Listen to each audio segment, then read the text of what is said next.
Questão 71, UESC 2011. O esquema ilustra um experimento em que se compara o comportamento de células animais e vegetais em soluções com diferentes concentrações. Então, os transportes que a gente está vendo aqui na imagem, eles são chamados de transportes passivos. Esses transportes passivos são aqueles que ocorrem sempre a favor de um gradiente de concentração, no sentido de igualar as concentrações nas duas faces de uma determinada membrana. Então, uma observação importante. Nesse tipo de transporte, não há gasto de energia. Então, não há gasto de energia. Esse transporte ele acontece entre as membranas, né, de um lado para o outro da membrana, sem que haja uso de ATP. Então, veja que o que está em movimento aí, ó, é a água, né? Então, está entrando e saindo água em todas as imagens que a gente está vendo aí, está havendo transporte de água. Ou seja, está acontecendo esse processo de transporte de água, a gente chama de quê? Osmose ou difusão? Osmose, muito bem. Então, o transporte de água de uma membrana, de um lado da membrana para o outro, a gente chama de osmose. E esse processo é o movimento da água sempre do local de menor concentração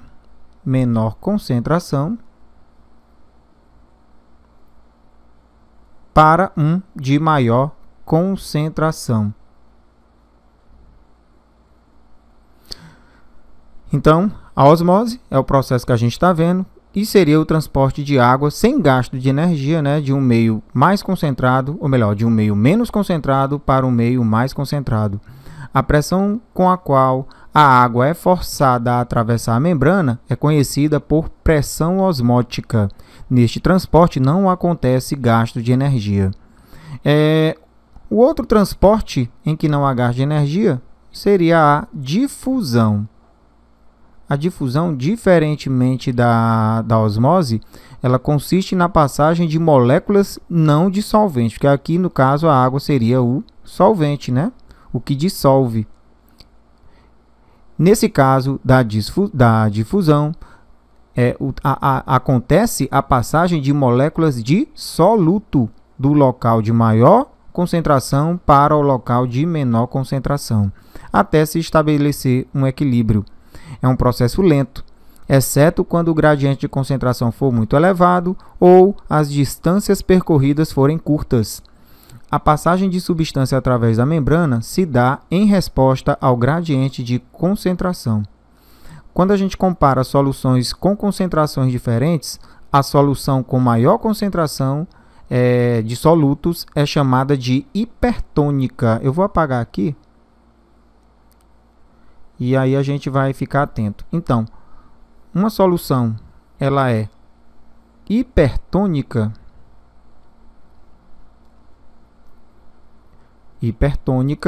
Quando se comparada recipiente com determinada solução, ela é hipertônica quando ela tem o quê? Pouca água, quando comparada a outra solução, certo? E muito. Aqui, a água a gente pode até substituir por solvente. E muito soluto. Então, quando comparamos duas soluções e uma tiver, quando se compara pouca água e muito soluto em relação à outra, a gente diz que ela seria uma substância, ou melhor, uma solução hipertônica. Uma solução hipotônica é aquela que, quando se compara-se a outra solução, ela tem muita água e pouco soluto. A gente chama ela de hipotônica. E uma solução isotônica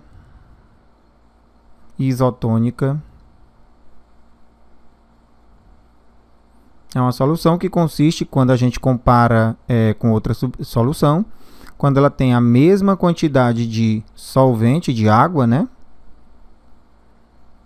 E a mesma quantidade de soluto. Certo? Então, vou repetir. Uma solução é hipertônica quando ela tem pouca água e muito soluto quando comparada com outra.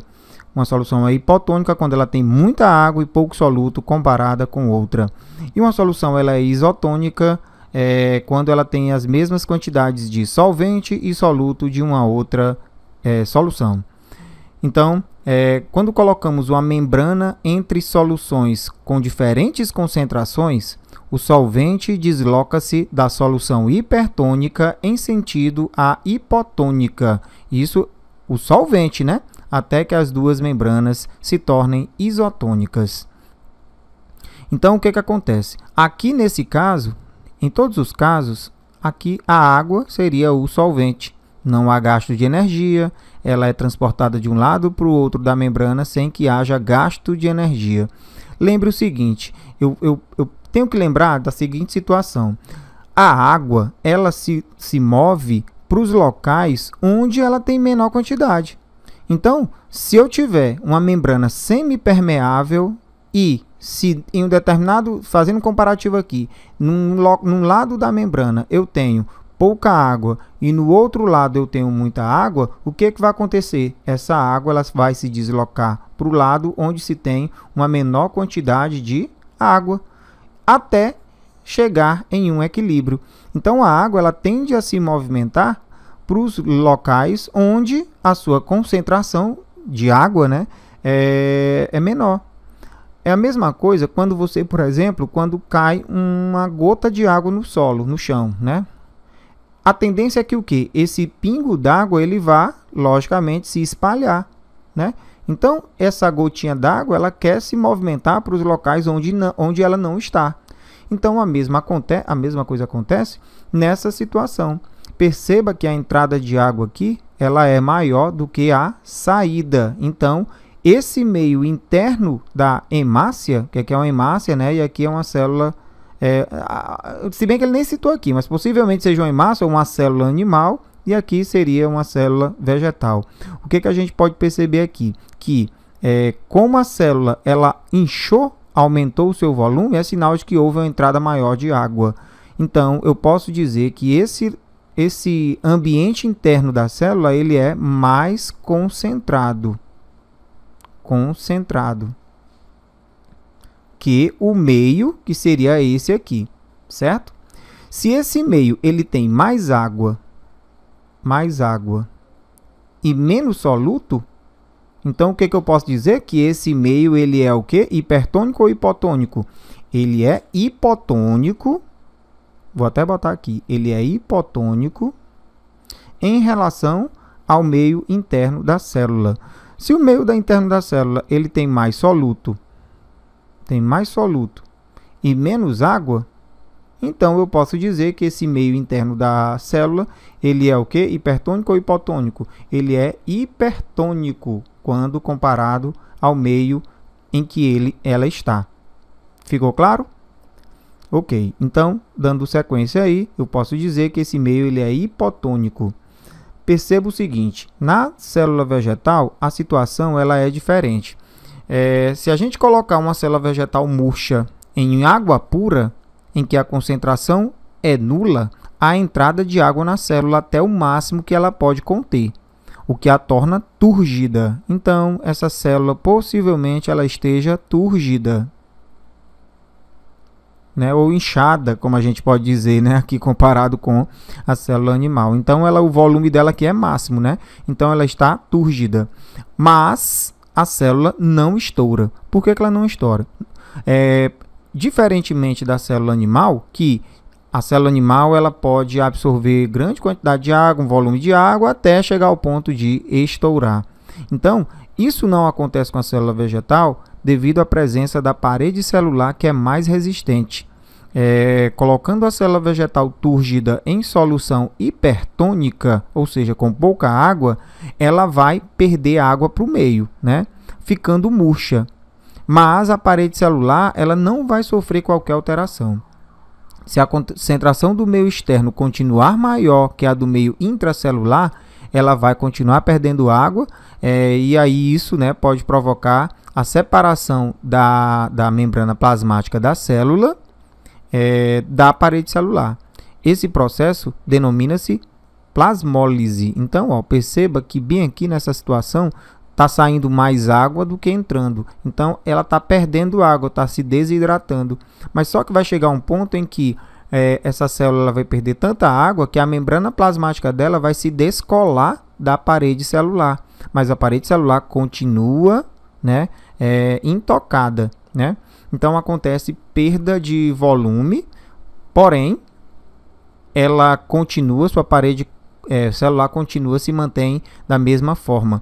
Esse processo a gente chama de plasmólise. Plasmólise.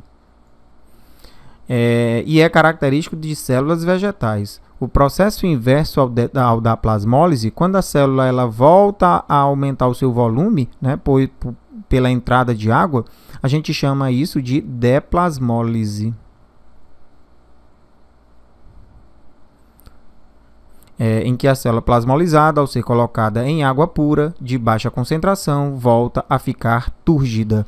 Então, vamos analisar essas imagens aqui uma a uma. Então, a gente já sabe que essa concentração aqui ela é maior do que o meio externo, porque está entrando água. Então, eu posso dizer que a célula, nesse caso, ela é hipotônica, hipertônica em relação ao meio.